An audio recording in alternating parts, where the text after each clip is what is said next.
wasipokuamini kwa maneno haya, wataamini, wataisikia sauti ya ishara. Alimhakikishia Musa kumfanyia ishara na miujiza, lakini angalia levo aliyokuwa nayo Musa. Musa alikuwa hajazizoelea nguvu za Mungu. Ndio maana hata muujiza wa fimbo kugeuka nyoka alikimbia. Lakini mfananishe Musa aliyokuwa kwa Farao anakimbia na Musa aliyokuwa kwenye hema kule jangwani. Ni Musa wawili tofauti. Ni Musa ana upako umeshajaa ndani yake, ana utisho. Unaweza kusema huyu ni Musa, mwingine ni mwingine. Nahubiri kitu gani wapendwa? Nguvu za Mungu zitakubadilisha hata muonekano, zitabadilisha hata utendaji kazi wako. Musa akamzoelea Mungu, akawa anatembea, wakikutana na changamoto jangwa la bahari ya Shamu. Bahari ya Shamu imekaa pale, ananyosha tu mkono hivi, maji yanaja njia, na yeye ndo wa kwanza anapita. Kasha mzoea Mungu, kwa sababu kuna level amepanda. Ametoka level ya chini ya nguvu za Mungu, kuzifahamu nguvu za Mungu. Sasa anatembea kwa level za juu za kumwelewa Mungu na kumfahamu Mungu. Wapendwa, nguvu za Mungu ndani yako zinaweza zikakufanya umwelewe Mungu kwa level ambayo wengine hawawezi kumwelewa. Kwa nini? Kwa sababu umeshaona uzuri wake, umeshaona miujiza yake. Kuna nguvu ndani yako ila kufanya unamjua Mungu. Haleluya. Huwezi kumwambia mtu Mungu hayupo ambaye ameona ameponywa kansa ya kufa iliyoshindikana Muhimbili, iliyogoma dawa. Yesu anavyoponya, hakuna namna utamwambia huyo mtu Mungu hayupo. Ameshamjua Mungu. Hakuna namna unaweza ukamwambia mtu Mungu hayupo ambaye ameona Mungu anamuinua kitandani. Alikuwa tayari ameumwa hadi anatoa wosia, mwenzenu naondoka jamani, mwenzenu nakufa jamani. Lakini Yesu anapomponya kwa muujiza, huyu mtu akinyanyuka anasema Yesu ni mponyaji, anakuwa na imani. Haleluya, haleluya. Lakini mfano wa pili ni mfano wa Samueli. Katika kitabu cha Samueli wa kwanza ile sura ya 3, maandiko yanasema kulikuwa na mtu mmoja jina lake Elikana, mwenyeji wa nchi ya vilima vya Efraim. Mtu huyu alikuwa na wake wawili, wa kwanza Penina na wa pili Hana. Penina alikuwa na watoto, lakini Hana alikuwa hana watoto. Na huyu Penina alikuwa anamfanyia vitimbwi vingi huyu Hana ambaye alikuwa na watoto. Anasema, wewe mke gani, umekuwa mke wa pili, unakaa tu hapa unajaza choo, hauna hata watoto. Anamfanyia dharau na vituko vingi. Biblia inasema kwamba Hana akawa na maumivu ya moyo, analia kwa sababu ya shutuma za mke mwenzake. Lakini Bwana akamtendea muujiza. Hana naye akapata mtoto, akamzaa Samueli. Samueli alikuwa ni mtoto wa agano. Maanake mama yake alisema, nikipata mtoto nitamtoa kwa Bwana, atumike kwa Bwana, atumike kwa Bwana. Kwa Samueli alivyokuwa mkubwa, ameachishwa kunyonya, kameanza kuwa kavulana, alikachukua mzega mamake, akaenda kukaweka hekaluni, akamkabidhi kuhani. Ukaage nako ako hapo. Nilishasema nikikazaka atakuwa katumishika Bwana ako.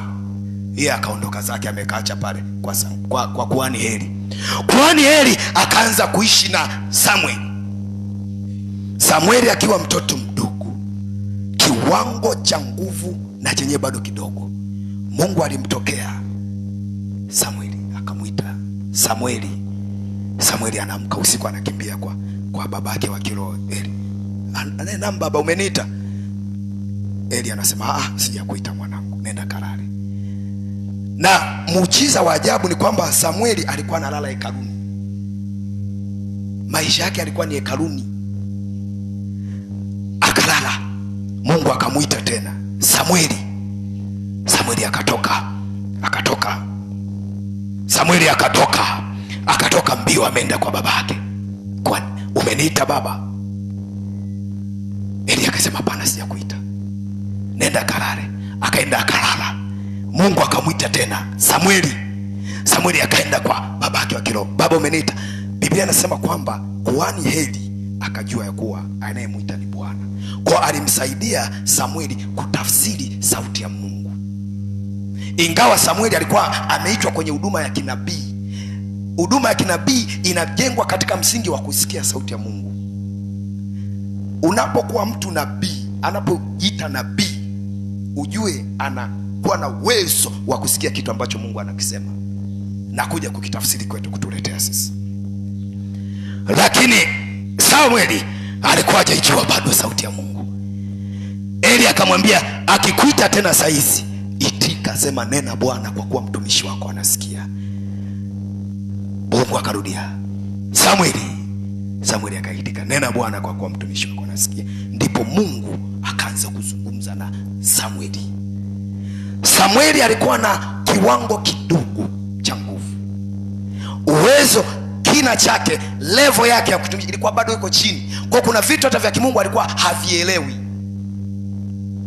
Lakini muangalie Samueli yule kule kwenye sura ya 19. Biblia inasema kwamba Sauli akati ameshaachwa na Bwana, ameanguka kwenye neema, akaanza kumuinda Daudi ambaye Mungu ameshamchagua Daudi, anataka Daudi ndo awe mfalme. Sauli amejaa wivu, anamtafuta Daudi, anataka kumuua Daudi. Alipoona amekwepa mishale mara 3 mara 4, akakimbilia kwa Samueli. Biblia inasema akaenda akamweleza Samueli mambo yote ambayo Sauli anamfanyia. Biblia inasema kwamba Samueli akamchukua Daudi, wakaenda naye mpaka Nayosi. Walipofika Nayosi, Samueli akaanzisha maombi pale. Ashakatakati ikalatakasa. Leo hii tunatangaza nguvu zinaingia kwa huyo mtoto, tunamwombea kwa mamlaka jina la Yesu. Kila mishale ambayo atatafutwa na Samueli haitampata, ninamfunika kwa damu ya Yesu. Upako ukashuka, nguvu zikawa ni nyingi sana pale Nayosi. Huwa tunaita upako wa Nayosi. Watu wa Mbeya walishakuwepo miaka mingi, wakasema Sauli, we unamtafuta Daudi, tazama yuko Nayosi kule, nenda kamkamate. Sauli akaamua kutuma wajumbe toka ikulu, anatuma makomando kwenda kumkamata Daudi. Biblia inasema ya kuwa wale wajumbe wa Sauli waliokuwa wanaenda kumkamata Daudi, walipoona tu Samueli anaomba na Daudi, upako ukawakamata, wakaanza kuomba na wenyewe pale pale. Watu wa Mbeya wakapeleka habari kwa Sauli. Wale watu uliowatuma na wenyewe wamejiunga na kina Samueli na Daudi, wanaomba. Biblia inasema kwamba Sauli akatuma watu wa pili, wakaenda kwa kamata wakina Daudi. Kuona tu ibada inaendelea mahali pale, watu wanashandalize, wanaomba, nguvu zimeshuka mahali pale, mkondo wa maji kama umeme. Kuona tu upako ukawakamata na wenyewe, wakaanza kuomba na wenyewe, wanaomba na wenyewe. Habari zikaenda kwa Samuel. Ulikuwa ni upako una nguvu mno. Don't play with the prophet. Nabii Samuel alikuwa ni mmoja ya manabii wakubwa mno kwa kutokea. Kulikuwa na taji, electricity hatari inatembea mahali pale. Sauli akatuma grupu la 3, na wenyewe kuona tu, walipoiona ile kampani ya watu wakiomba, upako roho ikawashukia na wenyewe wakaanza kushandalize. Baadaye Biblia inasema Sauli akaona hawa vijana wananichezea, yani mimi nawatuma alafu wanafika wanajiunga na ibada huko, ngoja nikamkamate mimi mwenyewe Daudi. Biblia inasema kwamba akawa anaenda anatembea, ni safari kama ya masaa 8, anaenda kumkamata Daudi. Biblia inasema alipofika, kwa mfano kama anaenda Dodoma, alipofika Morogoro anaulizia Daudi na Samueli imewaona wapi? Ile kuambiwa tu kwamba wako na Yosi, kusikia tu upako kamkamata. Power is the name of Jesus. Nguvu zikamshukia naye, akaenda anatabiri, lakini hata kashapa nguvu zimemshukia. Anafika hadi pale walipokuwepo Samueli na Daudi, upako umekuwa mwingi. Samueli alizomuona Sauli naye amefika, anaomba na shandalize mpaka anavua nguo, wakasema liache hapo hapo, mwanangu, kimbia, ondoka. Sauli hakuwahi kumkamata Daudi tena tangu yale maombi ya kutiliwa upako yalio. Hakuwahi mkamata tena. Amen. Lakini kabla yapo Daudi alikuwa yupo kwenye near mess, yani akibugi tu kidogo Sauli anammaliza. Alimtafuta kwa upinde kadogo, kanapiga kinanda, akavuta vupo Daudi akaepa mshale ukagonga ukutani. Mara ya kwanza Daudi akazani masiara. Mara ya pili ya tatu akaona huyu jamaa yuko serious anataka kuniua. Walikuwa wanapishana hivi chupu chupu.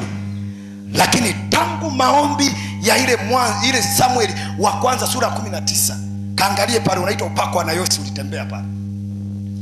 Sauli hakuweza kumkaribia tena Daudi mpaka anakufa. Mpaka anakufa. Ila Daudi alikuwa anaweza kumkaribia Sauli. Mahali pengine alienda akakuta wakina Sauli wamelala 444. Akaenda hadi akachomoa mkuki, akachukua lile dumu la maji akaondoka nalo. Wakafika ng'ambo. Mfalme, hili dumu ni la nani na mkuki?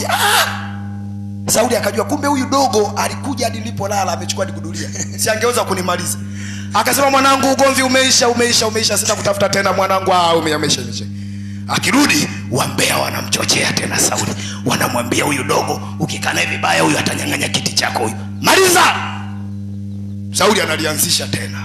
Kalianzisha, siku wanakimbizana, wanazungukana kwenye milima, huyu akiingilia huku anaingilia. Angalia upako ambao aliupata Daudi, ulikuwa ni upako wa kipekee sana. Mkuu wa nchi anakutafuta na makomando 3000 akupate ndani ya nchi yako humo. Kibinadamu hicho kitu hakiwezekani kabisa. Na Daudi alikuwa hawezi kwenda nchi zingine kwa sababu alikuwa na ugomvi na Wafilisti. Akienda huko wanammaliza. Kwa hiyo lazima wapigane chenga mle kwenye nchi. Biblia inasema walikuwa wakizungushana kwenye milima ya Adulamu mle. Sauli ampati. Kinachomsaidia Daudi the power, upako, kuna nguvu. Yes. Daudi alitiliwa na Samueli.